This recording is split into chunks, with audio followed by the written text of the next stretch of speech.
ಹುಡುಕಾಟ ಪ್ರಾರಂಭಿಸಿದ್ದು within 2 hours ಒಳಗಡೆನೆ ಸೌಜನ್ಯ ಸಿಗ್ತಾಳೆ. ಆದ್ರೆ ಶವ ಆಗಿ ಅವಳ ಕೈಗಳನ್ನ ಅವಳದೇ ದುಪಟ್ಟ ಅಂಡ್ ID ಕಾರ್ಡ್ ಇಂದ ಮರಕ್ಕೆ ಕಟ್ಟಿರ್ತಾರೆ. And most brutal part is ಅವಳ ಯೋನಿ, ಅವಳ ಏನಿತ್ತ ಅದ್ರ ಒಳಗಡೆ 6 ಇಂಚ್ ಮಣ್ಣು ತುಂಬಿರ್ತಾರೆ. ಓ ಬಿಡಪ್ಪ, ನಮ್ ಪೊಲೀಸ್ ಅವ್ರಿಗೆ ತಮ್ಮ ಡ್ಯೂಟಿ ಮೇಲೆ ಎಷ್ಟೊಂದು ನಿಷ್ಠೆ ಇದೆ, ಒಂದೇ ದಿನದಲ್ಲಿ ಆರೋಪಿನ ಹಿಡಿದ್ಬಿಟ್ರಲ್ಲ ಅಂತ ಪೊಲೀಸ್ ಅವ್ರ ಮೇಲೆ ಫುಲ್ ಒಂಥರ ಹೊಗಳ್ತಾ ಇರ್ತಾರೆ.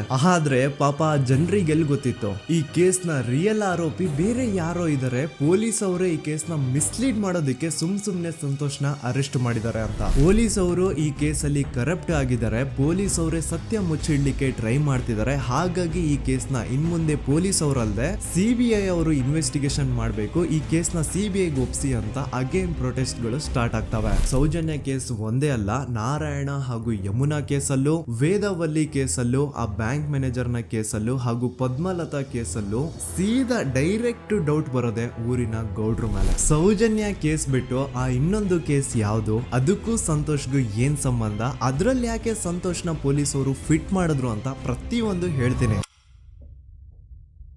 ನಾನು ಈ ಚಾನೆಲ್ನ ಸ್ಟಾರ್ಟ್ ಮಾಡಿದಾಗಿಂದ one of the most requested video ಬಂದು ಸೌಜನ್ಯ ಕೇಸ್ ಬಗ್ಗೆ. ಸರಿ, ನಮ್ಮ ದೂತ ಸಭೆಯ ಪ್ರಜೆಗಳು ಇಷ್ಟೊಂದು ಕೇಳ್ತಿದಾರಲ್ಲ, ಈ ಒಂದು ಕೇಸ್ ಬಗ್ಗೆ ವಿಡಿಯೋ ಮಾಡುವ ಅಂತ ಸೌಜನ್ಯ ಕೇಸ್ ಬಗ್ಗೆ ನಾನು ರಿಸರ್ಚ್ ಸ್ಟಾರ್ಟ್ ಮಾಡಿದೆ. ಅಂಡ್ ಟ್ರಸ್ಟ್ ಮೀ, ಎಷ್ಟೊಂದು ಕಾಂಪ್ಲೆಕ್ಸ್ ಈ ಒಂದು ಕೇಸ್ ಇದೆ ಅಂತಂದ್ರೆ ನನ್ನ ತಲೆನೇ ಕೆಟ್ಬಿಡ್ತು. ಬಟ್ ಡೋಂಟ್ ವರಿ, ನಿಮ್ಗಂತೂ ಪ್ರತಿ ಒಂದನ್ನ ತುಂಬಾ ಸಿಂಪಲ್ ಆಗಿ ಅರ್ಥ ಮಾಡಿಸ್ತೇನೆ. ಅನ್ಕೊಳ್ಳಿ, ಒಂದು ಊರು, ಆ ಊರಲ್ಲಿ ಒಂದು ಗೌಡ್ರ ಕುಟುಂಬ ಇದೆ. ಅಂಡ್ ಆ ಗೌಡ್ರ ಕುಟುಂಬ ತುಂಬಾನೇ ಪವರ್ಫುಲ್, ಲೈಕ್ ನಾವು ಮೂವೀಸ್ ಅಲ್ಲಿ ನೋಡ್ತೀವಲ್ಲ ಹಂಗೆ. ಸೊ ಗೌಡ್ರು ಊರು ಬಂದು ಧರ್ಮಸ್ಥಳ ಅಂತ, ಆ ಒಂದು ಊರಲ್ಲಿ ಇವ್ರಿಗೆ ಸಖತ್ ಕಂಟ್ರೋಲ್ ಇರುತ್ತೆ. ಈವನ್ ಅದೇ ಒಂದು ರೀಜನ್ ಅಲ್ಲಿ ಇರುವಂತಹ ಒಂದು ತುಂಬಾನೇ ಪಾಪ್ಯುಲರ್ ದೇವಸ್ಥಾನನು ಸಹ ಇವರೇ ಕಂಟ್ರೋಲ್ ಮಾಡ್ತಿರ್ತಾರೆ. ಆ ಒಂದು ದೇವಸ್ಥಾನ ಇಂದ ಈ ಗೌಡ್ರ ಕುಟುಂಬಕ್ಕೆ ಎಷ್ಟೊಂದು ದುಡ್ಡು ಬರ್ತಾ ಇರುತ್ತೆ ಅಂತಂದ್ರೆ, ಅದೇ ದುಡ್ಡಲ್ಲಿ ಇವರು ಬೇಜನ್ ಪ್ರೈವೇಟ್ ಪ್ರೈಮರಿ ಅಂಡ್ ಹೈಸ್ಕೂಲ್ಸ್ ನ ಸ್ಥಾಪನೆ ಮಾಡಿರ್ತಾರೆ, ಬೇಜನ್ ಪ್ರೈವೇಟ್ ಮೆಡಿಕಲ್ ಕಾಲೇಜಸ್ ಇರ್ತವೆ, ಅಂಡ್ ಬೇಜನ್ ಪ್ರೈವೇಟ್ ದೊಡ್ಡ ದೊಡ್ಡ ಹಾಸ್ಪಿಟಲ್ಸ್ ಇರ್ತವೆ. ಒಟ್ಟಲ್ಲಿ ಹೇಳ್ಬೇಕು ಅಂತಂದ್ರೆ ದುಡ್ಡಿನ ಸುರಿಮಳೆ ಇವ್ರಿಗೆ. ನೋಡಿ, ನಮ್ಮ ಭಾರತ ದೇಶದಲ್ಲಿ ಒಂದು ಕಾನೂನು ಇದೆ,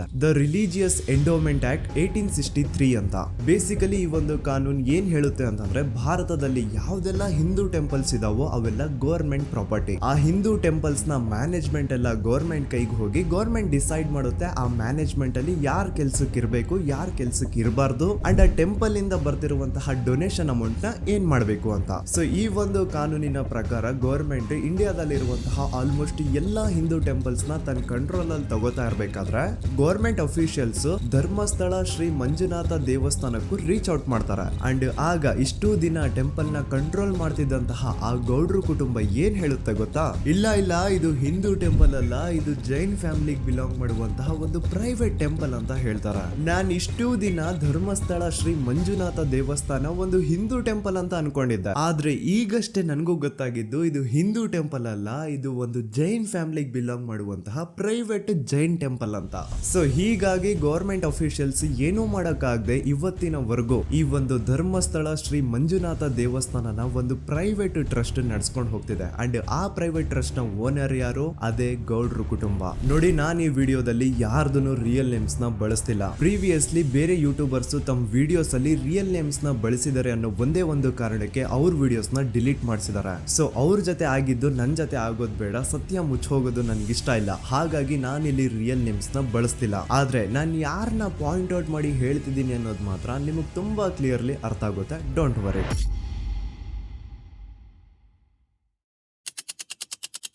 ದಿನಾಂಕ 9/10/2012. A very normal day for everyone except Soujanya. Dharmasthala ಹತ್ರ ಇರುವಂತಹ ಪಂಗಳ್ ಅನ್ನೋ ಒಂದು ಸಣ್ಣ ಹಳ್ಳಿಗೆ ಬಿಲಾಂಗ್ ಮಾಡುವಂತಹ ಸೌಜನ್ಯ ತುಂಬಾನೇ ಒಳ್ಳೆ ಹುಡುಗಿ. SDM ಕಾಲೇಜ್ ಆಫ್ ಉಜ್ರಿಯಲ್ಲಿ 2nd PUC ಓದ್ತಿದ್ದಂತಹ ಇವಳು ತುಂಬಾನೇ ಬ್ರೈಟ್ ಸ್ಟೂಡೆಂಟ್ ಕೂಡ. ಸೊ ಒಂದು ದಿನ ಅಂದ್ರೆ 9 ಅಕ್ಟೋಬರ್ 2012 ಬೆಳಿಗ್ಗೆ 7:30-8 ಗಂಟೆ ಹಾಗೆ ಆಸ್ ಯೂಶುವಲ್ ತನ್ನ ಕಾಲೇಜ್ ಹೋಗೋದಕ್ಕೆ ರೆಡಿ ಆಗ್ತಿರ್ತಾಳೆ. ಅವತ್ತು ಮಂಗಳವಾರದ ದಿನ ಅಂಡ್ ಅವತ್ತು ಲೋಕಲ್ ಫೆಸ್ಟಿವಲ್ ಬೇರೆ ಇರುತ್ತೆ, ಹೊಸ ಅಕ್ಕಿ ಅಂತ. ಈ ಒಂದು ಲೋಕಲ್ ಫೆಸ್ಟಿವಲ್ ದಿನ ಮನೆ ಒಳಗಡೆ ಏನೇ ಅಡುಗೆ ಮಾಡಿದ್ರು ಹೊಸ ಅಕ್ಕಿನೇ ಬಳಸಬೇಕು. ಸೊ ಹೊಸ ಅಕ್ಕಿ ತಂದು ಬ್ರೇಕ್ಫಾಸ್ಟ್ ನ ರೆಡಿ ಮಾಡೋಷ್ಟ್ರಲ್ಲಿ ಸೌಜನ್ಯ ಅವ್ರ ತಾಯಿ ತುಂಬಾ ಲೇಟ್ ಮಾಡ್ತಾರೆ. ಸೊ ಕಾಲೇಜ್ಗೆ ಲೇಟ್ ಆಗ್ತಿದೆ ಅಂತ ಈ ಸೌಜನ್ಯ ಟಿಫಿನ್ ಸಹ ಮಾಡದೆ ಹಾಗೆ ಹೋಗ್ತಾಳೆ. ಅವಳ ತಲೆಯಲ್ಲಿ ಏನಿತ್ತು ಅಂತಂದ್ರೆ, ಹೆಂಗೋ ಇವತ್ತು ಲೋಕಲ್ ಫೆಸ್ಟಿವಲ್ ಬೇರೆ ಇದೆ, ಹಾಗಾಗಿ ಮೇ ಬಿ ಕಾಲೇಜು ಬೇಗ ಬಿಡ್ಬೋದು, ಸೊ ಮಧ್ಯಾಹ್ನ ಡೈರೆಕ್ಟ್ ಮನೆಗೆ ಬಂದು ಊಟ ಬಿಡುವ ಅಂತ ಅವಳು ಅನ್ಕೊಂಡಿರ್ತಾಳೆ. ಆದ್ರೆ ಕಾಲೇಜ್ ಹೋಗಾದ್ಮೇಲೆ ಗೊತ್ತಾಗುತ್ತೆ ಅವತ್ತು ಅವಳಿಗೆ ಸ್ಪೆಷಲ್ ಕ್ಲಾಸಸ್ ಬೇರೆ ಇದೆ ಅಂತ.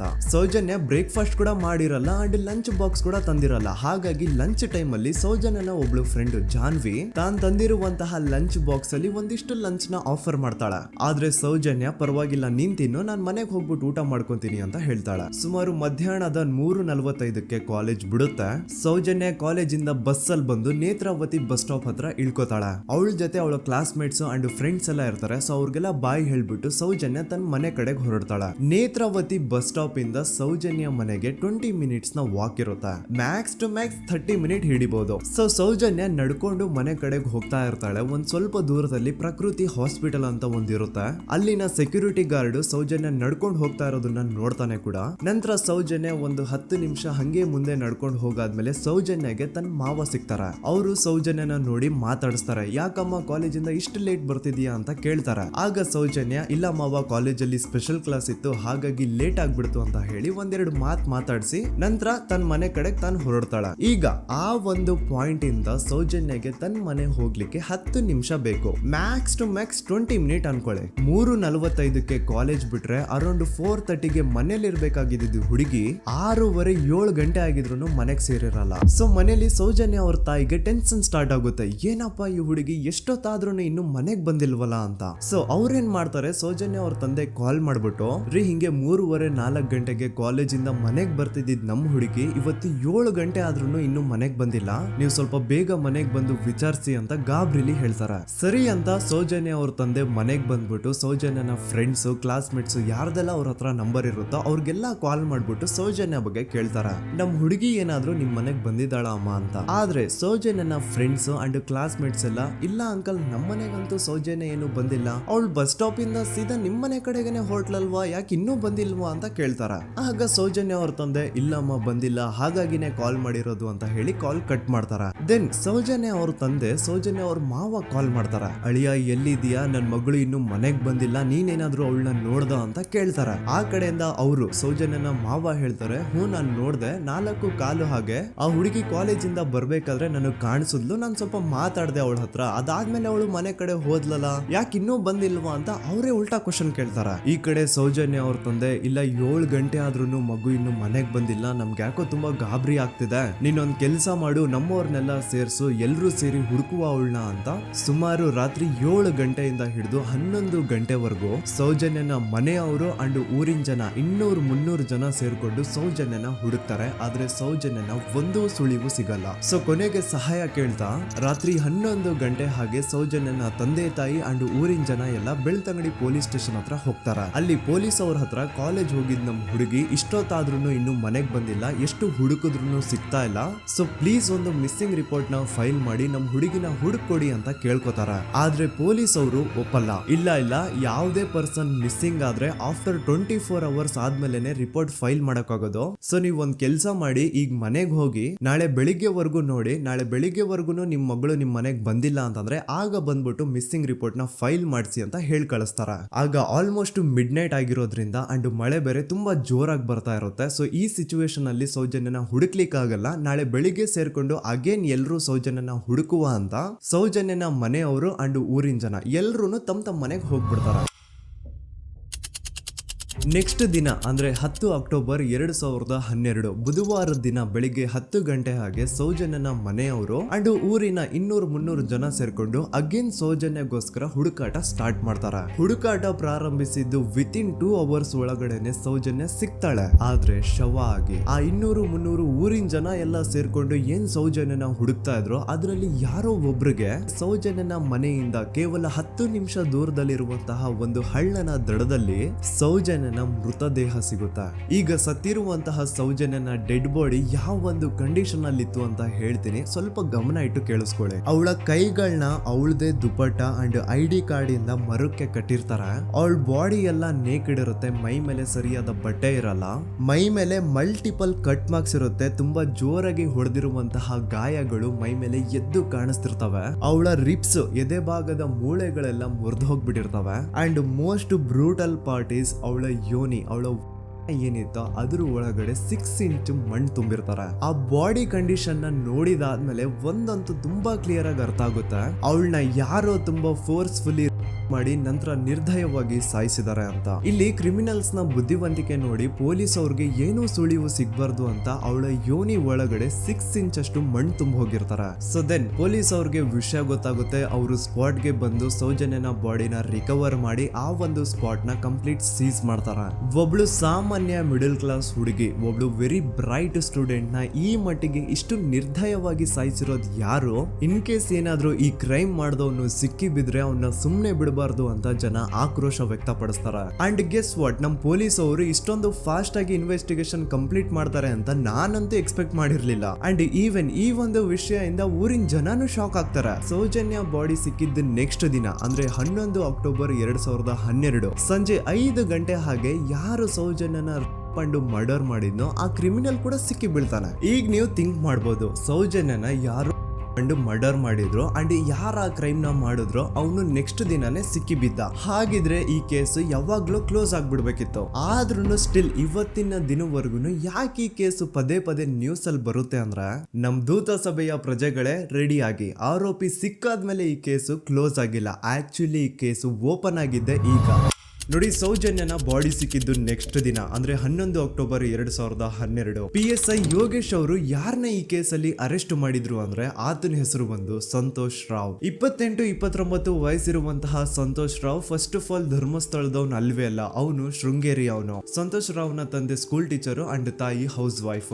ಸಂತೋಷ್ ಮೊದ್ಲಿಂದನೂ ಒಂದ್ ಸ್ವಲ್ಪ ಮೆಂಟಲಿ ಇಲ್ಲಿರೋದ್ರಿಂದ ಅವನಿಗೆ ವಿದ್ಯೆ ಬರಹ ಅನ್ನೋದು ತಲೆಗೆ ಹೋಗಿರಲ್ಲ. ಹಾಗಾಗಿ ಅವನು ಶೃಂಗೇರಿಯಲ್ಲಿ ಒಂದು ಹೋಟೆಲ್ ಅಲ್ಲಿ ಕೆಲಸ ಮಾಡ್ತಿರ್ತಾನೆ. ಮೆಂಟಲಿ ಅನ್ಸ್ಟೇಬಲ್ ಇದ್ರೂ ಸಹ ಈತನಿಗೆ ದೇವ್ರ ಮೇಲೆ ಬಹಳ ನಂಬಿಕೆ ಇರುತ್ತೆ. ಹಾಗಾಗಿ ತಿಂಗಳಿಗೆ ಒಮ್ಮೆ ಆದ್ರೂ, ಅಟ್ಲೀಸ್ಟ್ 2 ತಿಂಗಳಿಗೆ ಒಮ್ಮೆ ಆದ್ರೂ ಈತ ಯಾವ್ದಾದ್ರು ಒಂದು ಪುಣ್ಯಕ್ಷೇತ್ರಕ್ಕೆ ವಿಸಿಟ್ ಮಾಡಿ ಬರ್ತಿರ್ತಾನೆ. ಹಾಗೇನೆ ಈ ಸತಿನೂ ಸಹ ಈತ ಧರ್ಮಸ್ಥಳಕ್ಕೆ ಬಂದಿರ್ತಾನೆ. ಇವನು ಧರ್ಮಸ್ಥಳಕ್ಕೆ ಬಂದಿದ್ದು ದಿನಾಂಕ 9 ಅಕ್ಟೋಬರ್ 2012. ಈ ದಿನಾಂಕನ ಸ್ವಲ್ಪ ನೋಟ್ ಮಾಡಿ ಇಟ್ಕೊಳ್ಳಿ, ಯಾಕಂತಂದ್ರೆ ಮುಂದೆ ಈ ಕೇಸಲ್ಲಿ ಇದೇ ಮೇಜರ್ ಟರ್ನಿಂಗ್ ಪಾಯಿಂಟ್. ಸೊ ಸೌಜನ್ಯನ ಡೆತ್ ಆಗಿಂತ ಒಂದು ದಿನ ಹಿಂದೆ ಧರ್ಮಸ್ಥಳಕ್ಕೆ ಬಂದಿರುವಂತಹ ಸಂತೋಷ್ ರಾವ್ಗೆ ಎಲ್ಲನೂ ಉಳ್ಕೊಳ್ಳಿಕ್ಕೆ ಹೋಟೆಲ್ ಅಲ್ಲಿ ಅಥವಾ ಲಾಡ್ಜ್ ಅಲ್ಲಿ ರೂಮ್ ಸಿಗಲ್ಲ.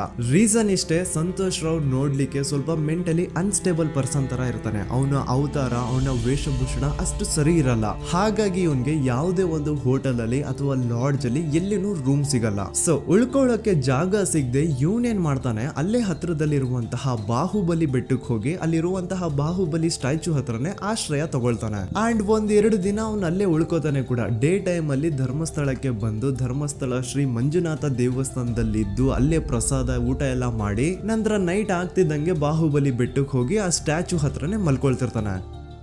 ಸೊ ಒಂದು ದಿನ ಅಂದ್ರೆ 11 ಅಕ್ಟೋಬರ್ 2012 ಸಂಜೆ 5 ಗಂಟೆ ಹಾಗೆ ಈ ಸಂತೋಷ್ ರಾವ್ ತನ್ನ ಪಾಡಿಗೆ ತಾನು ಆ ಬೆಟ್ಟದ ಮೇಲೆ ಕೂತ್ಕೊಂಡು ಸೀನರೀಸ್ ನ ಎಂಜಾಯ್ ಮಾಡ್ತಾ ಇರಬೇಕಾದ್ರೆ ಯಾರೋ ಅದೇ ಊರಿನ 5 ಜನ ಕಿಡಿಗೇಡಿಗಳು ಬಂದು ಇವನ್ ಹತ್ರ ಜಗಳ ತೆಗಿತಾರ.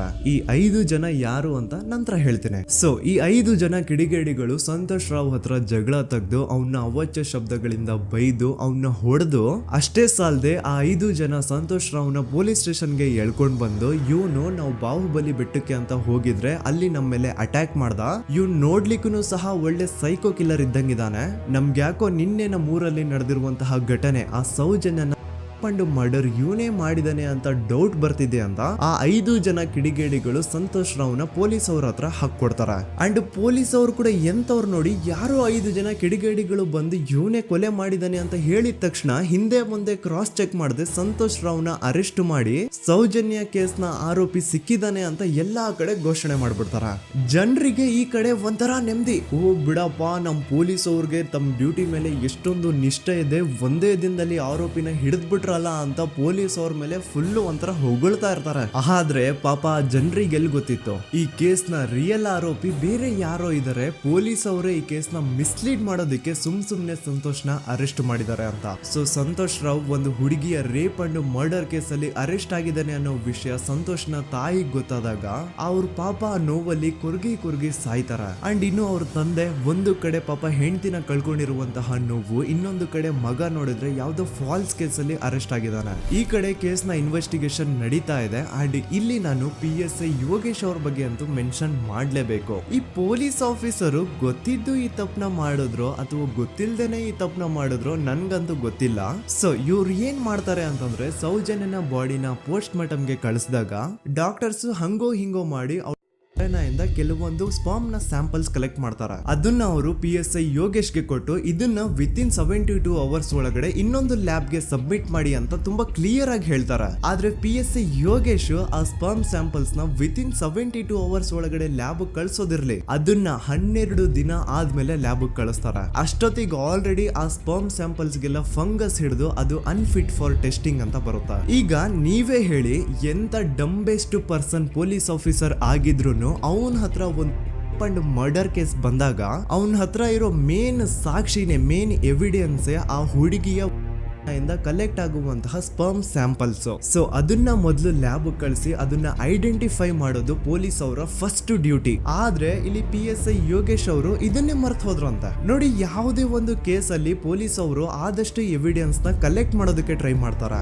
ಆದ್ರೆ ಈ ಒಂದು ಕೇಸ್ ಅಲ್ಲಿ ಮಾತ್ರ ಪೊಲೀಸ್ ಅವರು ಎವಿಡೆನ್ಸ್ ನ ಕಲೆಕ್ಟ್ ಮಾಡೋ ಬದಲಾಗಿ ಎವಿಡೆನ್ಸ್ ನ ಡಿಸ್ಟ್ರಾಯ್ ಮಾಡೋದ್ರಲ್ಲಿ ಮುಂದೆ ಇದ್ರು. ಅಷ್ಟೇ ಅಲ್ಲದೆ ಈ ಪೊಲೀಸ್ ಆಫೀಸರ್ ಸೇರ್ಕೊಂಡು ಸಂತೋಷ್ ರಾವ್ಗೆ ಸೆಲ್ ಅಲ್ಲಿ ಎಂತ ಟಾರ್ಚರ್, ಎಂತ ಹಿಂಸೆ ಕೊಡ್ತಾರೆ ಅಂದ್ರೆ ನೆನ್ಸ್ಕೊಂಡ್ರೆ ಮೈ ಜುಮ್ ಅನ್ನುತ್ತ. ಹೊಡಿಯೋದು, ಕೆಟ್ಟದಾಗ ಬೈಯೋದು ಇದೆಲ್ಲ common. Most brutal parties Santosh ರಾವ್ನ ಪ್ಯಾಂಟ್ ಬಿಚ್ಚಿ ಅವನ ಪ್ರೈವೇಟ್ ಪಾರ್ಟ್ ಮೇಲೆ ಬಿಸಿ ಬಿಸಿ ಕುದೀತಾ ಇರುವಂತಹ ನೀರ್ ಚಲ್ತಾರ. ಈ ಕ್ರೈಮ್ ನೀನೇ ಮಾಡಿದ್ಯಾ ಅಂತ ಒಪ್ಕೋ, ಇಲ್ಲ ಅಂತಂದ್ರೆ ನಿನ್ನ ಸೆಲ್ ಒಳಗಡೆನೆ ಸಾಯಿಸ್ಬಿಡ್ತೀವಿ, ನಿನ್ನ ತಂದೆ ತಾಯಿ ಎಲ್ರು ಸಾಯಿಸ್ಬಿಡ್ತೀವಿ ಅಂತ ಬ್ಲಾಕ್ ಮೇಲ್ ಮಾಡ್ತಾರ. ನೋಡಿ, ಸಂತೋಷ್ ರಾವ್ ಜಾಗದಲ್ಲಿ ನನ್ನಂತ ನಿಮ್ಮಂತ ನಾರ್ಮಲ್ ಪರ್ಸನ್ ಯಾರಾದ್ರೂ ಇದ್ದಿದ್ರೆ ಪೊಲೀಸ್ ಅವರು ಕೊಡ್ತಿರುವಂತಹ ಹಿಂಸೆನ ತಡ್ಕೊಳಕ್ಕಾಗದೆ ಆ ಕ್ರೈಮ್ ಮಾಡಿಲ್ಲ ಅಂದ್ರೂ ಮಾಡಿದೀನಿ ಅಂತ ಒಪ್ಕೊಬಿಡ್ತಾ ಇದ್ವಿ. ಆದ್ರೆ ಸಂತೋಷ್ ರಾವ್ ಮೆಂಟಲಿ ಇಲ್ಲಿರೋದೇ ಅವನ್ಗೆ ಅಡ್ವಾಂಟೇಜ್ ಆಗೋಯ್ತು. ಪೊಲೀಸ್ಗಳು ಸಂತೋಷ್ ರಾವ್ಗೆ ಎಷ್ಟೇ ಹೊಡೆದ್ರು, ಎಷ್ಟೇ ಬೈದ್ರು, ಎಷ್ಟೇ ಬ್ಲಾಕ್ ಮೇಲ್ ಮಾಡಿದ್ರು ಸಂತೋಷ್ ರಾವ್ ಬಾಯಲ್ಲಿ ನಾನ್ ಈ ಕ್ರೈಮ್ ನ ಮಾಡಿಲ್ಲ ಅಂತಾನೆ ಬರುತ್ತೆ ಹೊರತು ಆ ಕ್ರೈಮ್ ನ ಅವನು ಒಪ್ಕೊಳ್ಳೋದೇ ಇಲ್ಲ. ದೆನ್ ಕೋರ್ಟ್ ಟ್ರಯಲ್ಸ್ ಸ್ಟಾರ್ಟ್ ಆಗುತ್ತೆ. ಈ ಕ್ರೈಮ್ ನ ಸಂತೋಷೇ ಮಾಡಿದಾನೆ ಅಂತ ಸೌಜನ್ಯ ಕಡೆಯ ಲಾಯರ್ ವಾದ ಮಾಡ್ತಾನೆ.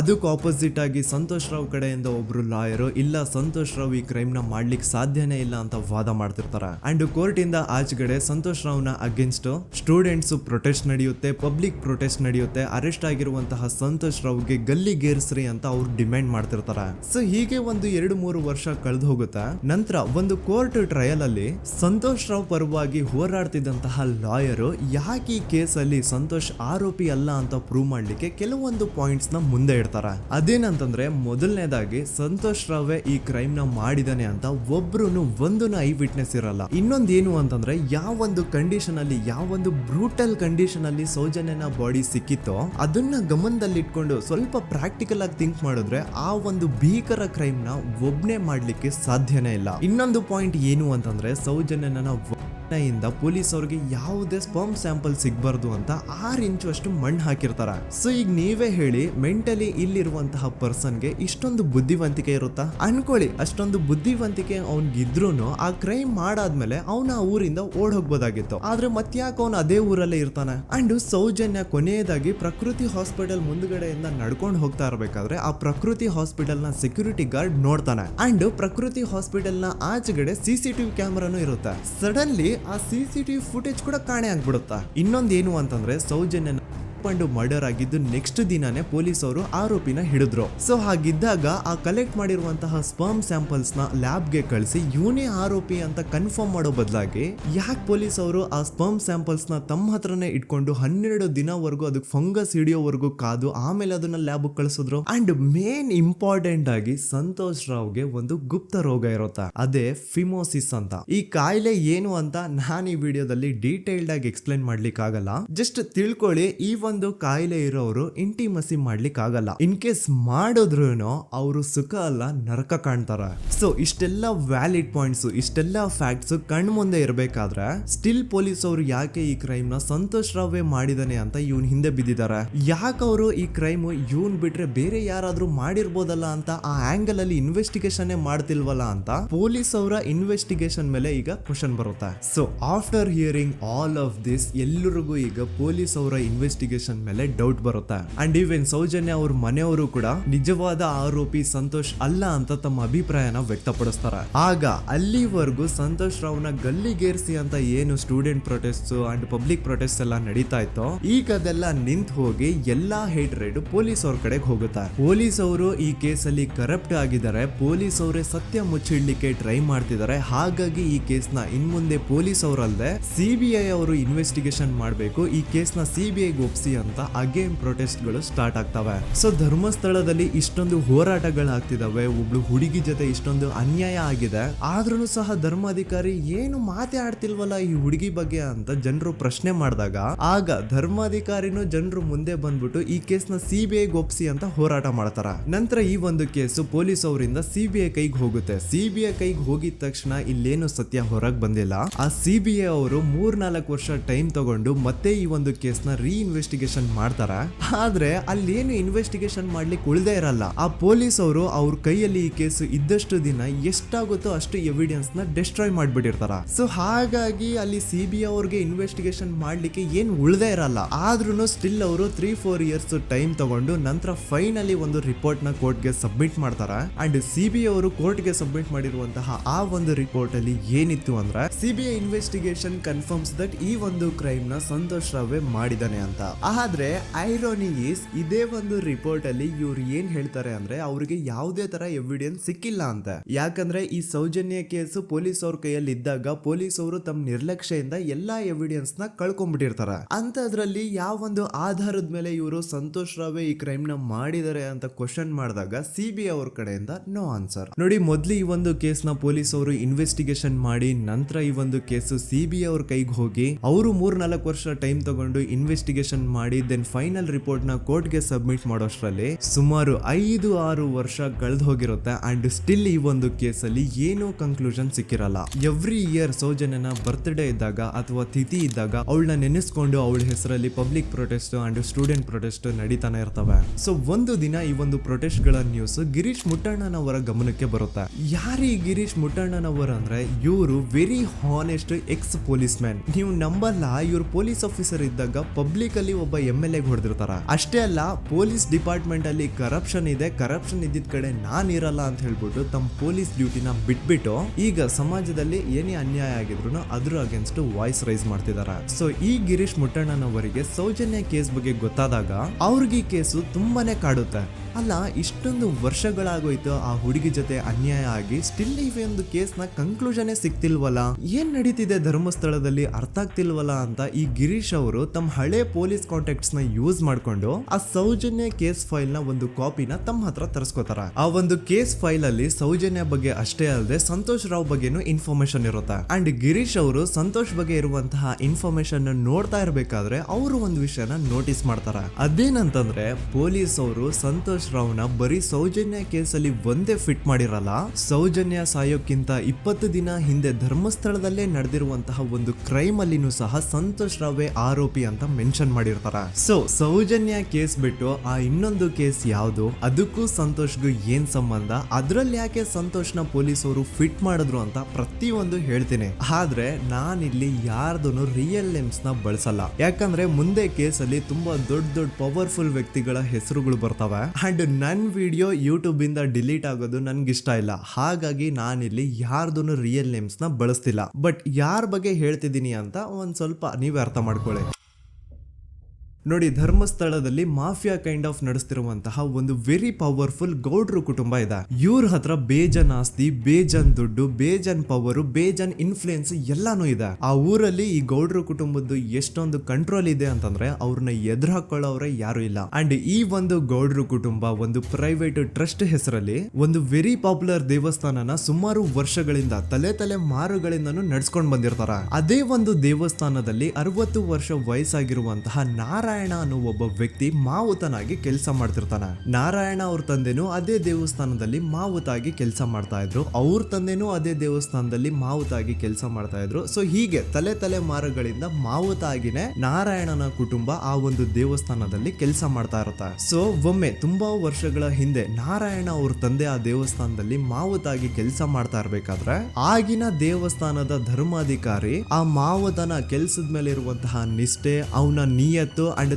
ತಲೆಮಾರುಗಳಿಂದ ಅವರು ದೇವಸ್ಥಾನಕ್ಕೆ ಸಲ್ಲಿಸ್ತಿರುವಂತಹ ಸೇವೆನ ಮೆಚ್ಚಿ ಆ ಧರ್ಮಾಧಿಕಾರಿ ಆ ನಾರಾಯಣ ಅವ್ರ ತಂದೆ ಆ ಮಾವುತನಿಗೆ ಒಂದು ಜಮೀನ ಕೊಡ್ತಾರೆ ಆಸ್ ಎ ಗಿಫ್ಟ್ ಆಗಿ. ಸೊ ಈಗ ಫ್ಲಾಶ್ ಬ್ಯಾಕ್ ಇಂದ ಒಂದ್ ಸ್ವಲ್ಪ ಮುಂದೆ ಬರುವ 2010-11ರಲ್ಲಿ ಯಾವೊಂದು ಜಮೀನ ಆಗಿನ ಧರ್ಮಾಧಿಕಾರಿ ನಾರಾಯಣ ಅವ್ರ ತಂದೆಗೆ ಆಸ್ ಎ ಗಿಫ್ಟ್ ಆಗಿ ಕೊಟ್ಟಿದ್ರು, ಈಗ ನಾರಾಯಣ ಅವ್ರ ತಂದೆ ಸತ್ ಹೋಗಿ ಆ ಒಂದು ಜಮೀನು ನಾರಾಯಣ ಹೆಸರಿಗೆ ಆಗಿರುತ್ತೆ. ಅಂಡ್ ಆಗಷ್ಟೇ ಗೊತ್ತಾಗುತ್ತೆ ಆ ಜಮೀನ ವೆರಿ ಆಪೋಸಿಟ್ ಒಂದು ದೊಡ್ಡ ಹೈವೇ ಬರ್ತಿದೆ ಅಂಡ್ ಅದರಿಂದ ಜಮೀನ ರೇಟು 10 ಪಟ್ಟು ಜಾಸ್ತಿ ಆಗುತ್ತೆ ಅಂತ. ಸೊ ಈ ವಿಷಯ ಗೊತ್ತಾಗಿ ನೋಡಿ ದಾನ ಮಾಡದಂತಹ ಧರ್ಮಾಧಿಕಾರಿ ಅಂತೂ ಸತ್ ಹೋದ್ರು, ಆದ್ರೆ ಅವ್ರ ಮುಂದಿನ ಪೀಳಿಗೆ ಅವ್ರಿಗೆ ಈ ಜಮೀನ್ ಮೇಲೆ ಕಣ್ಬಿದ್ದು ನಾರಾಯಣ ಅವ್ರ ಹತ್ರ ಆ ಜಾಗನ ವಾಪಸ್ ಕೇಳ್ತಾರ. ಆದ್ರೆ ನಾರಾಯಣ ಕೊಡಲ್ಲ. ಇಲ್ಲ ನಾನ್ ಯಾಕೆ ಕೊಡ್ಲಿ, ನಮ್ ತಂದೆಯಿಂದ ಸಿಕ್ಕಿರುವಂತಹ ಜಮೀನ್ ಇದು, ನಮ್ ತಂದೆಯ ಕೊನೆ ಗುರುತು ಇದು ನನ್ನ ಹತ್ರ ಇರೋದು, ಸೊ ಇದನ್ನ ನಾನ್ ಯಾವುದೇ ಕಾರಣಕ್ಕೂ ಬಿಟ್ಕೊಡಲ್ಲ ಅಂತ ಆ ಗೌಡ್ರು ಕುಟುಂಬನ ನಾರಾಯಣ ಎದುರು ಹಾಕೋತಾರ. ಆಗ ಗೌಡ್ರು ಕುಟುಂಬದವ್ರಿಗೆ ಕೋಪ ಬಂದು ಅವ್ರೇನ್ ಮಾಡ್ತಾರೆ ಅಂದ್ರೆ ನಾರಾಯಣ ಮನೆಗೆ ನೀರಿನ ಸಪ್ಲೈ ಇರುತ್ತಲ್ವಾ ಅದನ್ನ ಬಂದ್ ಮಾಡ್ತಾರ, ಎಲೆಕ್ಟ್ರಿಸಿಟಿ ಸಪ್ಲೈನು ಕಟ್ ಆಫ್ ಮಾಡ್ತಾರ, ಊರಲ್ಲಿರುವಂತಹ ಎಲ್ಲಾ ಚರಂಡಿಗಳನ್ನ ಕ್ಲೀನ್ ಮಾಡಿ ಆ ಕಸ ಏನಿರುತ್ತೋ ಅದನ್ನ ತಂದು ನಾರಾಯಣ ಮನೆ ಮುಂದೆ ಹಾಕ್ತಾರ. ಇಷ್ಟೇ ಅಲ್ಲ, ನಾರಾಯಣ ಅವ್ರ ಹೆಂಡತಿ ಮಕ್ಕಳು ಎಲ್ಲಾದ್ರೂ ಆಚೆ ಹೋಗ್ತಾ ಬರ್ತಾ ಇದ್ರೆ ಅವ್ರನ್ನ ಕೆಟ್ಟದಾಗ ಬೈಯೋದು, ಹೊಡ್ಕೊಳ್ಳೋದು, ಬಡ್ಕೊಳ್ಳೋದೆಲ್ಲ ಮಾಡ್ತಿರ್ತಾರ. ಇಷ್ಟೆಲ್ಲ ಆಗ್ತಾ ಇದ್ರು ಸ್ಟಿಲ್ ನಾರಾಯಣ ಮಾತ್ರ ಆ ಜಾಗನ ಬಿಟ್ಕೊಡಲ್ಲ. ಆ ಜಾಗದಗೋಸ್ಕರ ನೀನ್ ಬೇಕಿದ್ರೆ ಇದನ್ನೆಲ್ಲ ಸಹಿಸ್ಕೊಂಡಿರಪ್ಪ, ನಮ್ ಕೈಲಂತೂ ಆಗಲ್ಲ ಅಂತ ನಾರಾಯಣನ ಹೆಂಡತಿ ಮಕ್ಕಳು ಅವನ್ನ ಬಿಟ್ಟು ಬೇರೆ ಊರಿಗೆ ಹೋಗ್ಬಿಡ್ತಾರ. ಈಗ ಮನೆಯಲ್ಲಿ ನಾರಾಯಣ ಅಂಡ್ 45 ವರ್ಷ ವಯಸ್ಸಿರುವಂತಹ ನಾರಾಯಣ ಅವ್ರ ತಂಗಿ ಯಮುನಾ ಅವ್ರು ಮಾತ್ರ ಇಬ್ರೇ ಇರ್ತಾ ಇದ್ರು. ಸೊ ಒಂದೊಳ್ಳೆ ಅವಕಾಶ ನೋಡ್ಕೊಂಡು 21 ಸೆಪ್ಟೆಂಬರ್ 2012 ಮನೆಯಲ್ಲಿ ನಾರಾಯಣ ಹಾಗೂ ಯಮುನಾ ಇರ್ಬೇಕಾದ್ರೆ ಯಾರೋ ಮನೆ ಒಳಗಡೆ ನುಗ್ಗಿ ನಾರಾಯಣನ್ಗೆ ಹೊಡೆದು ಯಮುನಾಗೂ ಸಹ ಹೊಡೆದು ನಂತರ ಅವಳು ಮಾಡಿ ದೆನ್ ನಾರಾಯಣ ಹಾಗೂ ಯಮುನನ ತಲೆನ ಒಂದು ರುಬ್ಬಗುಂಡಿಂದ ಚಚ್ಚಿ ಸಾಯಿಸ್ಬಿಡ್ತಾರ. ಈ ಕೊಲೆ ಆಗಿದ್ದು ಕಳ್ಳತನಗೋಸ್ಕರ ಅಂತ ಪೊಲೀಸ್ ಅವರು ತಮ್ಮ ರಿಪೋರ್ಟ್ ಅಲ್ಲಿ ಬರೀತಾರ. ಆದ್ರೆ ಪಾಯಿಂಟ್ ಏನ್ ಗೊತ್ತಾ, ಆ ಮನೇಲಿ ಒಂದ್ ಸ್ವಲ್ಪನೂ ಹಣ ಆಗ್ಲಿ ಅಥವಾ ಬಂಗಾರ ಆಗ್ಲಿ ಕಳ್ಳತನ ಆಗಿರಲ್ಲ. ಕಳ್ಳತನ ಆಗಿರೋದು ಕೇವಲ ಆ ಮೇನ್ ರೋಡ್ ಅಲ್ಲಿ ಇದ್ದಂತಹ ಪ್ರಾಪರ್ಟಿ ಪೇಪರ್ಸ್. ಎಂತ ಕೋಇನ್ಸಿಡೆನ್ಸ್ ನೋಡಿ, ಯಾವ ಒಂದು ಜಮೀನಿನ ಪತ್ರ ನಾರಾಯಣ ಮನೆಯಿಂದ ಕಳ್ಳತನ ಆಗಿದ್ವೋ ಅದೇ ಒಂದು ಜಮೀನಲ್ಲಿ 10 ವರ್ಷ ಆದ ನಂತರ ಒಂದು ದೊಡ್ಡ ಹೋಟೆಲ್ ಸ್ಥಾಪನೆ ಆಗುತ್ತೆ ಅಂಡ್ ಆ ಹೋಟೆಲ್ ನ ಇನಾಗ್ರೇಷನ್ ಗೆ ಚಿಕ್ಕ ಗೌಡ್ರು ಬರ್ತಾರ. ಸೊ ಈಗೇನು ನಾರಾಯಣ ಹಾಗೂ ಯಮುನನ ಕೊಲೆ ಆಗಿದ್ಯೋ ಇದಾಗಿದ್ದು 20 ದಿನ ಆದ್ಮೇಲೆ ಸೌಜನ್ಯ ಜೊತೆ ಅಂತ ನಿರ್ದಯ ಘಟನೆ ಆಗಿದ್ದು. ಸೊ ಪೊಲೀಸ್ ಅವರು ಸೌಜನ್ಯ ಕೇಸಲ್ಲಿ ಸಂತೋಷ್ ರಾವ್ನ ಫಿಟ್ ಮಾಡೋದಲ್ದೆ ಈ ಒಂದು ನಾರಾಯಣ ಹಾಗೂ ಯಮುನಾ ಕೇಸಲ್ಲೂ ಸಹ ಸಂತೋಷ್ ರಾವ್ನೆ ಫಿಟ್ ಮಾಡಿರ್ತಾರ. ಇಲ್ಲಿ ಡೇಟ್ಸ್ ನ ಸ್ವಲ್ಪ ನೆನ್ಪಿಟ್ಕೊಳ್ಳಿ. ನಾರಾಯಣ ಹಾಗೂ ಯಮುನನ ಕೊಲೆ ಆಗಿದ್ದು 21 ಸೆಪ್ಟೆಂಬರ್ 2012 ಅಂಡ್ ಸಂತೋಷ್ ರಾವ್ ಧರ್ಮಸ್ಥಳ ಬಂದಿದ್ದು 9 ಅಕ್ಟೋಬರ್ 2012, 20 ದಿನ ಆದ್ಮೇಲೆ. ಸೊ ನಾರಾಯಣ ಹಾಗೂ ಯಮುನನ ಕೊಲೆ ಆದಾಗ ಊರಲ್ಲೇ ಇಲ್ದೆ ಎಲ್ಲೋ ಶೃಂಗೇರಿಯಲ್ಲಿ ಯಾವುದೋ ಒಂದು ಹೋಟೆಲ್ ಅಲ್ಲಿ ಕೆಲಸ ಮಾಡ್ತಿದ್ದಂತಹ ಸಂತೋಷ್ ರಾವ್ ಹೇಗೆ ಈ ಒಂದು ಕೇಸಲ್ಲಿ ಆರೋಪಿ ಆಗ್ತಾನೆ? ಸೊ ಇದೇ ಒಂದು ಪಾಯಿಂಟ್ ನ ನೋಟಿಸ್ ಮಾಡಿ ಗಿರೀಶ್ ಮುಟ್ಟಣ್ಣನವರು ಧರ್ಮಸ್ಥಳಕ್ಕೆ ಬಂದು ಸಂತೋಷ್ನ ಲಾಯರ್ ಜೊತೆ ಡಿಸ್ಕಸ್ ಮಾಡ್ತಾರ. ದೆನ್ ಫೈನಲಿ ಏನೋ ತಪ್ಪು ಮಾಡದೆ ಸುಳ್ಳು ಆರೋಪಗಳಿಂದ ಕರಪ್ಟ್ ಪೊಲೀಸ್ ಆಫೀಸರ್ಸ್ ನ ಮಿಸ್ಲೀಡಿಂಗ್ ಇನ್ವೆಸ್ಟಿಗೇಷನ್ ಇಂದ ಸಂತೋಷ್ ರಾವ್ ತನ್ನ ಜೀವನದ 8-10 ವರ್ಷನ ಜೈಲಲ್ಲಿ ಕಳೆದು ಫೈನಲಿ ರಿಲೀಸ್ ಆಗ್ತಾನೆ. ಒಂಥರ ಈ ಕೇಸಿಂದ ಸಂತೋಷ್ ರಾವ್ನ ಇಡೀ ಲೈಫೇ ಸ್ಪಾಯ್ಲ್ ಆಗೋಯ್ತು. ಈಗ ಸಂತೋಷ್ ರಾವ್ ರಿಯಲ್ ಆರೋಪಿ ಅಲ್ಲ ಅಂತ ಕೋರ್ಟ್ ಅಲ್ಲಿ ಪ್ರೂವ್ ಆಯ್ತು. ಹಾಗಿದ್ರೆ ರಿಯಲ್ ಆರೋಪಿ ಯಾರು? ಪೊಲೀಸ್ ಅವರು ಯಾಕೆ ಕೇಸಲ್ಲಿ ಇಷ್ಟೊಂದು ಅನ್ಫೇರ್ ಇನ್ವೆಸ್ಟಿಗೇಷನ್ ಮಾಡಿದ್ರು? ಯಾರ ರಿಯಲ್ ಹೆಸರನ್ನ ಮುಚ್ಚಿಡ್ಲಿಕ್ಕೆ ಪೊಲೀಸ್ ಆಫೀಸರ್ಸ್ ಈ ಒಂದು ಕೇಸಲ್ಲಿ ಸಂತೋಷ್ ರಾವ್ನ ಸಿಗ್ಹಾಕ್ಸಿದ್ರು? ಇದೆಲ್ಲ ಥಿಂಕ್ ಮಾಡ್ತಾ ಹೋದ್ರೆ ನೋಡಿ ಆ ಊರಲ್ಲಿ ಆ ಪೊಲೀಸ್ ಆಫೀಸರ್ಸ್ಗೆ ಲಂಚ ಕೊಡೋಷ್ಟು, ಒಂದು ಪೊಲೀಸ್ ಇನ್ವೆಸ್ಟಿಗೇಷನ್ ನ ಸ್ಟಾಪ್ ಮಾಡೋಷ್ಟು ಅಥವಾ ಇನ್ವೆಸ್ಟಿಗೇಷನ್ ನ ಮಿಸ್ಲೀಡ್ ಮಾಡೋಷ್ಟು ಇನ್ಫ್ಲುಯೆನ್ಸ್ ಆಗ್ಲಿ, ಪವರ್ ಆಗ್ಲಿ ಅಥವಾ ಮನಿ ಆಗ್ಲಿ ಊರಿನ ಗೌಡ್ರು ಹತ್ರ ಮಾತ್ರ ಇದ್ದಿದ್ದು. ಸೊ ಈಗ ಸಂಶಯದ ಮುಳ್ಳು ಗೌಡ್ರು ಕಡೆ ತಿರುಗುತ್ತಾ. ನೋಡಿ ಪೊಲೀಸ್ ಅವರು ಸುಮ್ನೆ ಸಂತೋಷ್ ರಾವ್ನ ನಾರಾಯಣ ಹಾಗೂ ಯಮುನಾ ಕೇಸಲ್ಲಿ ಫಿಟ್ ಮಾಡಿದ್ರು. ಈಗ ಆ ಒಂದು ಕೊಲೆ ಪ್ರಕರಣಕ್ಕೂ ಸಂತೋಷ್ ರಾವ್ಗೂ ಏನು ಸಂಬಂಧನ ಇರ್ಲಿಲ್ಲ. ಹಂಗೆ ಥಿಂಕ್ ಮಾಡಿ ನಾರಾಯಣ ಸತ್ರೆ ಅಥವಾ ಅವನ ತಂಗಿ ಯಮುನಾ ಸತ್ರೆ ಯಾರಿಗ ಅಡ್ವಾಂಟೇಜ್ ಆಗುತ್ತೆ? ಊರಿನ ಗೌಡ್ರಿಗೆ, ಯಾಕಂದ್ರೆ ಅವ್ರಿಗ ಜಮೀನ್ ಸಿಗುತ್ತಾ. ಸೊ ಈಗ ನಾರಾಯಣ ಹಾಗೂ ಯಮುನಾ ಕೇಸಲ್ಲಿ ಸಂತೋಷ್ ರಾವ್ ಆರೋಪಿ ಅಲ್ಲ ಅಂತ ಪ್ರೂವ್ ಆದ್ಮೇಲೆ ಹಾಗಿದ್ರೆ ಆ ಕೊಲೆ ಮಾಡ್ದವ್ರು ಯಾರು ಅಂತ ಹಾಗೆ ಥಿಂಕ್ ಮಾಡಿದ್ರೆ ಗಿರೀಶ್ ಮುಟ್ಟಣ್ಣನವರಿಗೆ ಆ ಊರಿನ ಗೌಡ್ರ ಮೇಲೆ ಡೌಟ್ ಬರುತ್ತೆ. ಅದೇ ಒಂದು ಡೌಟ್ ಅಲ್ಲಿ ಗಿರೀಶ್ ಮುಟ್ಟಣ್ಣನವರು ಮಹೇಶ್ ತಿಮ್ರೊಡ್ಡಿ ಅಂತ ಇನ್ನೊಬ್ರ ಜೊತೆ ಸೇರ್ಕೊಂಡು ಈ ಹಿಂದೆ ಆ ಒಂದು ಊರಲ್ಲಿ ಆ ಧರ್ಮಸ್ಥಳದಲ್ಲಿ ಈ ಊರಿನ ಗೌಡ್ರು ಯಾವ್ದಾವ್ದೆಲ್ಲ ಕ್ರೈಮ್ಗಳು ಮಾಡಿದಾರೆ ಅಂತ ಊರಿನ ಜನರಿಂದ ತಿಳ್ಕೊತಾರ. ನಂತರ ಆ ಊರಿನ ಜನ ಯಾವ್ದಾವ್ದೆಲ್ಲ ಮ್ಯಾಟರ್ಸ್ ಹೇಳಿದ್ರು ಆ ಕೇಸ್ ಫೈಲ್ಸ್ ನೆಲ್ಲ ತಿರುಗಿಸಿ ಮುರುಗಿಸಿ ನೋಡಿದಾಗ ನೀವು ನಂಬಲ್ಲ, ಸೌಜನ್ಯ ಕೇಸ್ ಏನೇನು ಅಲ್ಲ, ಅದಕ್ಕಿಂತ ಭೀಕರ ಕೊಲೆಗಳು ಧರ್ಮಸ್ಥಳದಲ್ಲಿ ಆಗಿವೆ ಅಂಡ್ ಎಲ್ಲಾ ಕೊಲೆಗಳ ಹಿಂದೆ ಗೌಡ್ರು ಕುಟುಂಬದ್ದೇ ಕೈ ಇದೆ ಅಂತ ಎದ್ದು ಕಾಣಿಸುತ್ತೆ. 1977 ವೇದಾವಲ್ಲಿ ಕೇಸ್. ಅಂಡ್ ಈ ಒಂದು ಪ್ರೈವೇಟ್ ಸ್ಕೂಲು ಬೇರೆ ಯಾರ್ದು ಅಲ್ಲ, ಆ ಗೌಡ್ರು ಕುಟುಂಬದ್ದೇ. ಈ ಸ್ಕೂಲಲ್ಲಿ 1977 ಅಲ್ಲಿ ವೇದಾವಲ್ಲಿ ಅಂತ ಒಬ್ರು ಟೀಚರ್ ವರ್ಕ್ ಮಾಡ್ತಿರ್ತಾರ. ವೇದಾವಲ್ಲಿ ಆ ಟೀಚರ್ ಜಾಬ್ಗೆ ತುಂಬಾನೇ ಓವರ್ ಕ್ವಾಲಿಫೈಡ್. ಅವರ ಕ್ವಾಲಿಫಿಕೇಶನ್ಸ್ ನ ಗಮನದಲ್ಲಿ ಇಟ್ಕೊಂಡ್ರೆ ಅವ್ರಿಗೆ HM ಅಥವಾ ಪ್ರಿನ್ಸಿಪಲ್ ನ ಪೋಸ್ಟ್ ಸಿಗ್ಬೇಕು. ಆದ್ರೂ ಸಹ ವೇದಾವಲ್ಲಿ ಆಸ್ ಎ ಟೀಚರ್ ಆಗಿನೇ ಕೆಲಸ ಮಾಡ್ಕೊಂಡು ಹೋಗ್ತಿರ್ತಾರ. ಒಮ್ಮೆ ಏನಾಗುತ್ತೆ, ಸ್ಕೂಲ್ ಅಲ್ಲಿ ಪ್ರಿನ್ಸಿಪಲ್ ನ ಪೋಸ್ಟ್ ಖಾಲಿ ಆಗುತ್ತೆ ಅಂಡ್ ಆ ಒಂದು ಪೋಸ್ಟ್ ಗೆ ಎಲ್ರು ಏನ್ ಅನ್ಕೊಳ್ತಾರೆ, ವೇದಾವಲ್ಲಿನೇ ಸೆಲೆಕ್ಟ್ ಮಾಡೋದು ಅಂತ. ಆದ್ರೆ ವೇದಾವಲ್ಲಿಯ ಕ್ಯಾಸ್ಟ್ ಬೇರೆ ಇದೆ ಅನ್ನೋ ಒಂದೇ ಒಂದು ಕಾರಣಕ್ಕೆ ಆ ಪ್ರಿನ್ಸಿಪಲ್ ನ ಪೋಸ್ಟ್ ವೇದಾವಲ್ಲಿಗೆ ಸಿಗದೆ ಬೇರೆ ಯಾರನ್ನೋ ತಂದು ಕೂರಿಸ್ಬಿಟ್ಟಿರ್ತಾರ. ಇದರಿಂದ ಟೀಚರ್ ವೇದಾವಲ್ಲಿಗೆ ತುಂಬಾ ಕೋಪ ಬಂದು ಅವ್ರ ಸ್ಕೂಲ್ ಮುಂದೆ ಪ್ರೊಟೆಸ್ಟ್ ಮಾಡೋದ್ ಸ್ಟಾರ್ಟ್ ಮಾಡ್ತಾರ. ಅಂಡ್ ಈ ವಿಷಯ ಸ್ಕೂಲ್ ನ ಓನರ್ಸ್ ಗೆ ಇಷ್ಟ ಆಗಲ್ಲ. ಸೊ ಅವರು ಆ ಕೋಪನ ಹಾಗೆ ಮನ್ಸಲ್ಲಿ ಇಟ್ಕೊಂಡಿರ್ತಾರ. ಒಮ್ಮೆ ಏನಾಗುತ್ತೆ, ಸ್ಕೂಲ್ ರಜೆ ಇರುತ್ತೆ, ವೇದಾವಲ್ಲಿ ಮನೇಲಿ ಇರ್ತಾರ ಅಂಡ್ ಅವ್ರ ಹಸ್ಬೆಂಡ್ ಡಾಕ್ಟರ್ ಅರಳೆ ಅವ್ರಿಗೆ ಯಾವ್ದೋ ಬೇರೆ ಊರಲ್ಲಿ ಒಂದು ಕಾಲೇಜ್ ಅಲ್ಲಿ ಸೆಮಿನಾರ್ ಏನೋ ಇರುತ್ತೆ. ಸೊ ಅವರು ಅಲ್ಲಿಗೆ ಹೋಗಿರ್ತಾರೆ. ಈಗ ಮನೇಲಿ ಇರೋದು ವೇದಾವಲ್ಲಿ ಒಂದೇ. ಇದೇ ಒಂದು ಅವಕಾಶನ ನೋಡ್ಕೊಂಡು ಯಾರೋ ವೇದಾವಲ್ಲಿ ಅವ್ರ ಮನೆಗೆ ನುಗ್ಗಿ ವೇದಾವಲ್ಲಿಗೆ ಹೊಡೆದು ನಂತರ ಅವ್ರನ್ನ ಜೀವಂತವಾಗಿ ಸುಟ್ಬಿಡ್ತಾರ. ಸ್ವಲ್ಪ ಹೊತ್ತು ನಂತರ ರಾತ್ರಿ ಆಗ್ತಿದ್ದಂಗೆ ಡಾಕ್ಟರ್ ಅರಳೆ ಅವರು ಮನೆಗೆ ವಾಪಸ್ ಬರ್ತಾರೆ ಅಂಡ್ ಮನೆ ಒಳಗಡೆ ಬಂದ್ ನೋಡಿದ್ರೆ ವೇದಾವಲ್ಲಿ ಅವರು ಸತ್ ಹೋಗಿ ಅವರ ಬಾಡಿ ಸುಟ್ ಹೋಗಿ ನೆಲದ ಮೇಲೆ ಬಿದ್ದಿದೆ. ಹೆಂಡತಿನ ಕಳ್ಕೊಂಡಿರುವಂತಹ ದುಃಖನ ಸೈಡ್ಗೆ ಇಟ್ಟು ಡಾಕ್ಟರ್ ಅರಳೆ ಅವರು ಮೊದ್ಲು ಪೊಲೀಸ್ ಸ್ಟೇಷನ್ ಹೋಗ್ಬಿಟ್ಟು ನಮ್ ಮನೆಗೆ ನಾನು ಇಲ್ದೇ ಇರುವಂತಹ ಸಮಯನ ನೋಡ್ಕೊಂಡು ಯಾರೋ ಮನೆ ಒಳಗಡೆ ನುಗ್ಗಿ ನನ್ನ ಹೆಂಡತಿನ ಹೊಡೆದು ನಂತರ ಅವಳನ್ನ ತುಂಬಾ ಭೀಕರವಾಗಿ ಸಾಯಿಸಿದ್ದಾರೆ ಅಂತ ಪೊಲೀಸ್ ಅವ್ರಿಗೆ ರಿಪೋರ್ಟ್ ಕೊಡಕ್ ಹೋದ್ರೆ ಅಲ್ಲಿ ಪೊಲೀಸ್ ಅವರು ಉಲ್ಟಾ ಡಾಕ್ಟರ್ ಅರಳೆ ಮೇಲೆನೆ FIR ಬರ್ದು ನೀನೇ ನಿನ್ ಹೆಂಡತಿನ ಸಾಯಿಸಿದ್ಯಾ, ನಾಟಕ ಮಾಡಬೇಡ ಅಂತ ಅವ್ರನ್ನೇ ಅರೆಸ್ಟ್ ಮಾಡ್ಬಿಡ್ತಾರ. ನಂತರ 2-3 ವರ್ಷ ಜೈಲಲ್ಲೇ ಇದ್ದು ಡಾಕ್ಟರ್ ಅರಳೆ ಅವರು ತಮ್ಮ ಫ್ರೆಂಡ್ಸ್ ಅಂಡ್ ಫ್ಯಾಮಿಲಿ ಮೂಲಕ ಎವಿಡೆನ್ಸ್ ನೆಲ್ಲ ಕಲೆಕ್ಟ್ ಮಾಡಿಸಿ ತಾನ ಕೊಲೆನ ಮಾಡಿಲ್ಲ, ತಾನ್ ತನ್ನ ಹೆಂಡತಿನ ಸಾಯಿಸಿಲ್ಲ ಅಂತ ಕೋರ್ಟ್ ಅಲ್ಲಿ ಪ್ರೂವ್ ಮಾಡ್ಕೊಂಡು ಜೈಲಿಂದ ರಿಲೀಸ್ ಆಗ್ತಾರ. ಸೊ ಈಗ ಡಾಕ್ಟರ್ ಅರಳೆ ಅವರು ಈ ಒಂದು ಕ್ರೈಮ್ ನ ಮಾಡಿಲ್ಲ ಅಂತಂದ್ರೆ ವೇದಾವಲ್ಲಿನ ಅಷ್ಟು ಭೀಕರವಾಗಿ ಸಾಯಿಸಿದವ್ರು ಯಾರು, ಈ ವಿಷಯ ಇವತ್ತಿನವರೆಗೂ ಗೊತ್ತಾಗಿಲ್ಲ.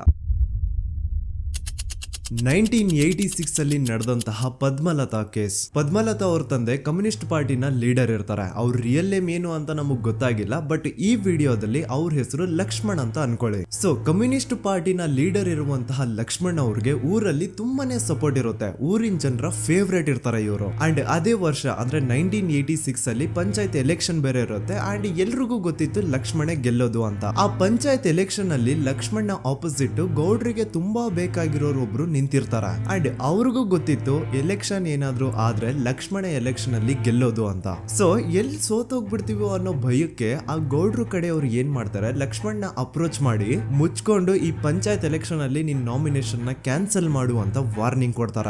ಆದ್ರೆ ಲಕ್ಷ್ಮಣ್ ಅವರು ಅಂಜದೆ ನೀವ್ ಏನ್ ಮಾಡ್ತಿರೋ ಮಾಡ್ಕೊಳ್ರಿ, ಆದ್ರೆ ನಾನ್ ಮಾತ್ರ ನಾಮಿನೇಷನ್ ನ ಕ್ಯಾನ್ಸಲ್ ಮಾಡಲ್ಲ ಅಂತ ಆ ಗೌಡ್ರು ಕುಟುಂಬನ ಎದುರು ಹಾಕೋತಾರ. ದೆನ್ ಎಂತ ಕೋಇನ್ಸಿಡೆನ್ಸ್ ನೋಡಿ, ನೆಕ್ಸ್ಟ್ ಡೇನೆ ಲಕ್ಷ್ಮಣ್ ಅವ್ರ ಮಗಳು ಪದ್ಮಲತಾ ಕಿಡ್ನಾಪ್ ಆಗ್ತಾಳ.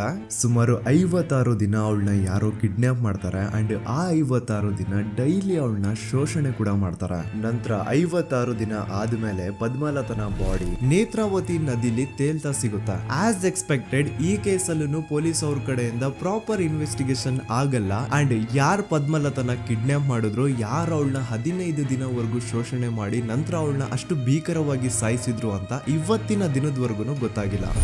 ಮತ್ತೆ ನಮಗೆ ಗೊತ್ತಾದದು 22ಕ್ಕೆ ಸ್ಕೂಲ್ ಡೇ 56 ದಿನ ಕಳೆದು ಹೊಳೆಯಲ್ಲಿ ಹೆಣ ಉಂಡು ಎಂದು ಕೇಳಿ ಪೊಲೀಸಿನವರು ಬರುವಾಗ ಬಂದು ಹೇಳುವಾಗ ನಮಗೆ ಗೊತ್ತಾದ. ಅವರು ನನ್ನನ್ನು ಕರ್ಕೊಂಡು ಹೋಗಿ ಅಲ್ಲಿ ಹೋಗಿದೆ.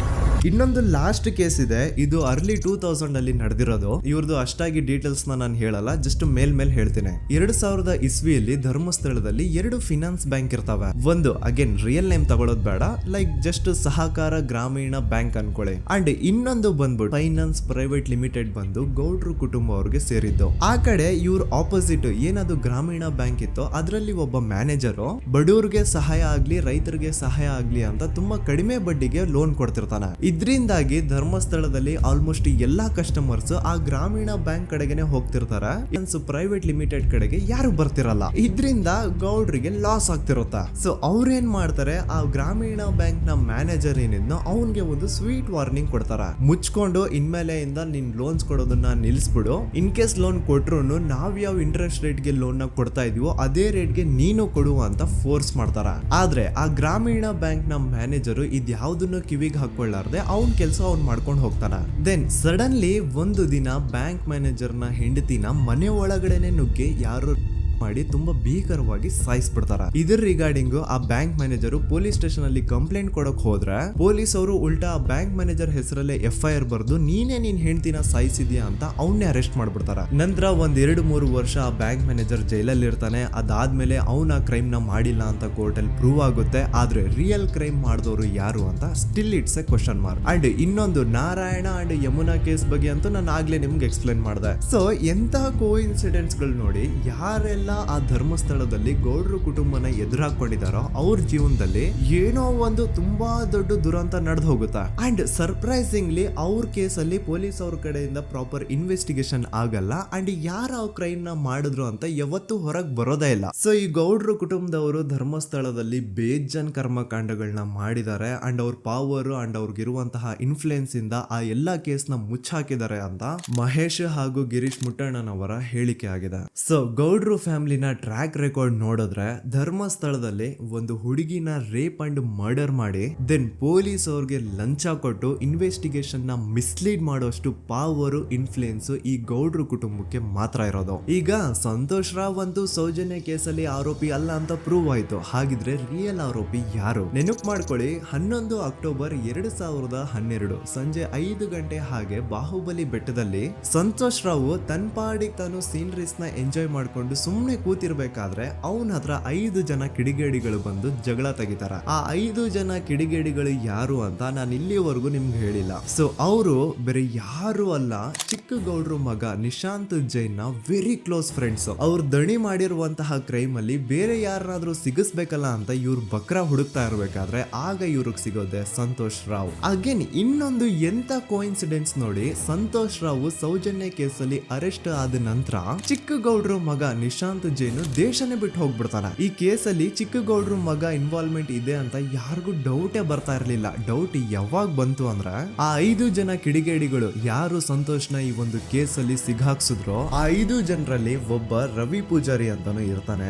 ಅವನ್ಗೆ ತಾನು ತಪ್ಪು ಮಾಡಿದೀನಿ ಅಂತ ಗಿಲ್ಟ್ ಕಾಡುತ್ತೋ ಅಥವಾ ಬೇರೆ ಏನೋ ಗೊತ್ತಿಲ್ಲ, ಆದ್ರೆ ಅವನೇ ಸ್ವತಃ ಪೊಲೀಸ್ ಅವ್ರ ಹತ್ರ ಹೋಗ್ಬಿಟ್ಟು ಸೌಜನ್ಯ ಕೇಸಲ್ಲಿ ನಿಜವಾದ ಆರೋಪಿ ಸಂತೋಷ್ ಅಲ್ಲ ಕಂಡ್ರು, ಅವನ್ನ ಸುಮ್ನೆ ಸಿಗಾಕ್ಸಿರೋದಷ್ಟೇ, ನಿಜವಾದ ಆರೋಪಿಗಳು ಚಿಕ್ಕ ಗೌಡ್ರು ಮಗ ನಿಶಾಂತ್ ಜೈನ್ ಅಂಡ್ ಅವನ್ ಫ್ರೆಂಡ್ಸ್ ಸೂರಜ್, ಕಿರಣ್ ಅಂಡ್ ಕಣ್ಮಣಿ ಅಂತ. ಈ ಎಲ್ಲಾ ವಿಷಯನ ರವಿ ಪೂಜಾರಿ ಪೊಲೀಸ್ ಅವ್ರಿಗೆ ತಿಳಿಸ್ತಾನೆ. ಅಗೇನ್ ಎಂತ ಒಂದು ಕೋಇನ್ಸಿಡೆನ್ಸ್ ನೋಡಿ, ಈ ವಿಷಯಗಳನ್ನ ಊರಿನ ಜನರ ಮುಂದೆ ಹೇಳಿದಂತಹ ರವಿ ಪೂಜಾರಿ ಆಕಸ್ಮಿಕವಾಗಿ ಸತ್ ಹೋಗ್ಬಿಡ್ತಾನೆ. ಇವನು ಹೇಳಿದ್ದು ನಿಜ ಅಂತ ಜನರಿಗೆ ಯಾವಾಗ ಕನ್ಫರ್ಮ್ ಆಗುತ್ತೆ ಅಂದ್ರೆ ಸೌಜನ್ಯಗೆ ತುಂಬಾ ಹತ್ರವಾದವ್ರು ಒಬ್ರು ಯಶೋಧ ಅನ್ನೋರು ಕೋರ್ಟ್ ಅಲ್ಲಿ ಬಂದ್ಬಿಟ್ಟು ಸೌಜನ್ಯ ಕೊಲೆ ಆಗಿದ್ದ ದಿನ ಆ ಒಂದು ಸ್ಪಾಟ್ ಅಲ್ಲಿ ನಾನು ಈ 3 ಜನರನ್ನ ನೋಡಿದ್ದೆ ಅಂತ ಸಾಕ್ಷಿ ಹೇಳ್ತಾರೆ. ಈಗ ಎಲ್ಲಾ ಡಾಟ್ಸ್ ನ ಕನೆಕ್ಟ್ ಮಾಡ್ತಾ ಹೋದ್ರೆ ಸೌಜನ್ಯ ಕೇಸ್ ಒಂದೇ ಅಲ್ಲ, ನಾರಾಯಣ ಹಾಗೂ ಯಮುನಾ ಕೇಸಲ್ಲೂ, ವೇದವಲ್ಲಿ ಕೇಸಲ್ಲೂ, ಆ ಬ್ಯಾಂಕ್ ಮ್ಯಾನೇಜರ್ ನ ಕೇಸಲ್ಲೂ ಹಾಗೂ ಪದ್ಮಲತಾ ಕೇಸಲ್ಲೂ ಸೀದಾ ಡೈರೆಕ್ಟ್ ಡೌಟ್ ಬರೋದೆ ಊರಿನ ಗೌಡ್ರ ಮೇಲೆ. I really want to appreciate Kudla rampage YouTube channel, third eye YouTube channel,